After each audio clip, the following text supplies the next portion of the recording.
Пратениците од ВМРО ДПМН стравуваат дека власта ќе проба да го повтори сценариото од 2018 година, кога за време на уставните измени користеше притисоци, уцени и закани, за да обезбеди двотретинско мнозинство. Поголем дел од нив чувствуваат и опасност по нивните животи, бидејќи како што велат, веќе започнале притисоците.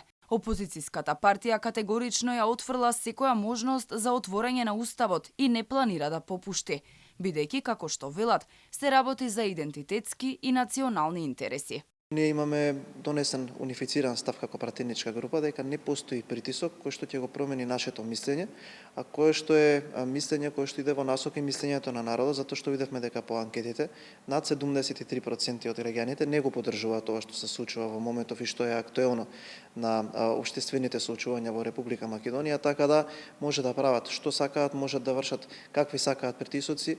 Ние ако сакаме да се занимаваме со политика, особено во вакви едни тешки времења за државата, апсолутно немаме право ниту на страф, ниту на подлегнување на било каков притисок. Вчера беше запален автомобилот на пратеникот Петар Ристевски во Прилеп, а синоќа беше опожарено и возилото на раководителката за урбанизам во општина Прилеп.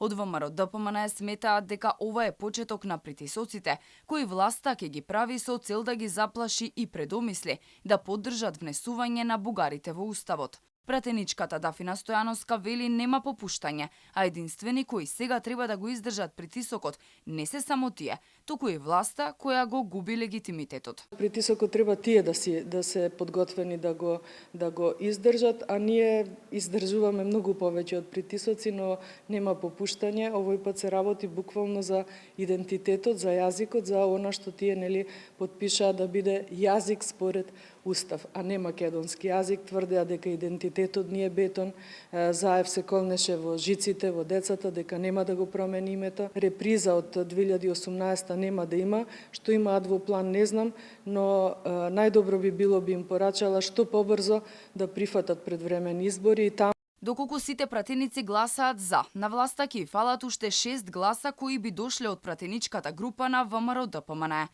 Пратениците претходно подпишаа изјави заверени на нотар дека ниту во овој ниту во некој следен мандат нема да поддржат уставни измени, што е главниот предуслов за вистинскиот почеток на преговорите за членство во Европската унија.